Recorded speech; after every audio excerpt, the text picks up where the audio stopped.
देखिए, कांवटिया अस्पताल से जुड़ी हुई ज़मीन की जो नीलामी हुई है उसको लेकर के जनता में कई सवाल उठ रहे हैं।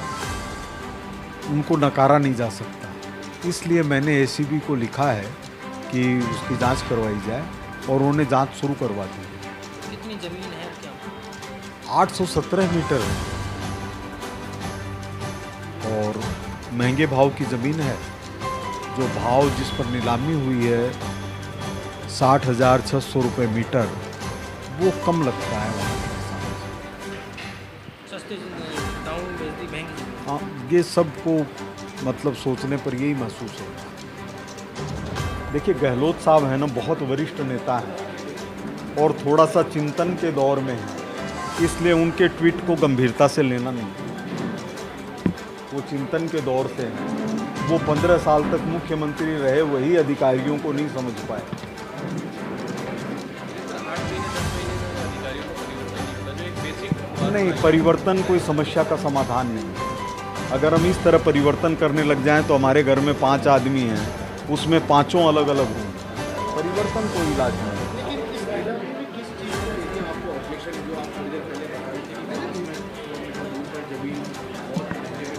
नहीं, ऑब्जेक्शन इस विषय के ऊपर है कि जब यह पता चल गया कि यहाँ पर कांवटिया अस्पताल का विकास होना है तो आसपास की ज़मीन को सुरक्षित करना चाहिए या बगल के अंदर जो प्राइवेट अस्पताल है उसका हिस्सा बनने दिया जाए उसको।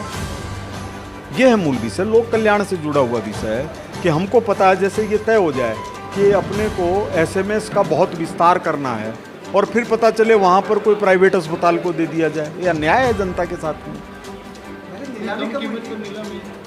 हाँ हाँ, वो भी सवाल है, वो भी सवाल है।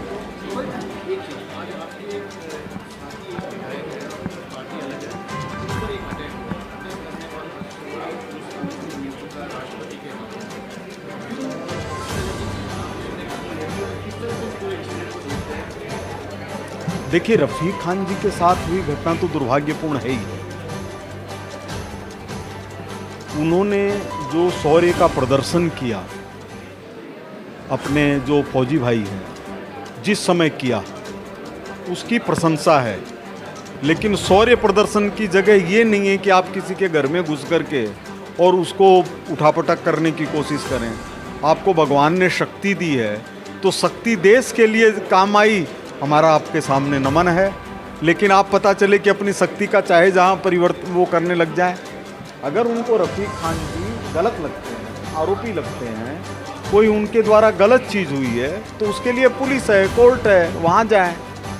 अगर ये हो गया कि हम इसी तरह से फैसले करने लग जाएं तो फिर तो लोकतंत्र कहाँ रहेगा? हाँ, इसको अपन कभी न्यायपूर्ण नहीं ठहरा सकते।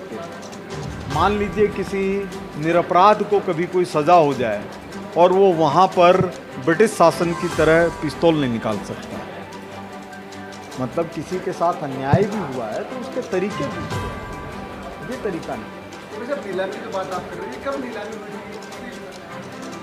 तो हुई तो अभी है ना, जून के अंदर हुई है सारी। आपकी सरकार क्या नहीं, आप ये बताइए कि 8 करोड़ 30 लाख जनता है, क्या एक एक व्यक्ति के लिए हम ये मान लेंगे कि इसके लिए सरकार जिम्मेदार है, इसके लिए सरकार जिम्मेदार नहीं है? मान लीजिए कोई ट्रेन के सामने जाके कूद गया, हम कहेंगे सरकार क्यों नहीं इसको बचाने के लिए आगे आई? सरकार कहाँ आएगी आगे? सरकार की एक सीमा है। क्या हम अपने मोहल्ले में रोक सकते हैं? क्या आपके मोहल्ले में चोरी होगी, मोहल्ले वालों ने क्या किया, वो क्या जगती थोड़ी रहेगी? सरकार के सामने यह विषय आया और सरकार उस पर संज्ञान ले रही है, यही काम है।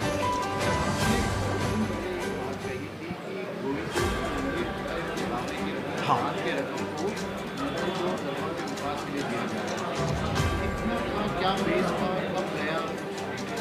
नहीं, उसकी पूरी डिटेल मैं आपको रिकॉर्ड के हिसाब से दे दूंगा, सरकारी रिकॉर्ड के हिसाब से दे दूंगा। लेकिन ये तय है कि जो अपने गोविंद देव जी हों या अन्य मंदिरों के लिए जो पैसा खर्च होना था वहाँ नहीं हो करके ईदगाह, मस्जिद, कोई इस तरह से खर्च किया गया, ये खुद रिकॉर्ड से सामने आया है। तो मैं कभी भी आप सबको आपके यहाँ भिजवा दूंगा, वो कागज़ भिजवा दूंगा।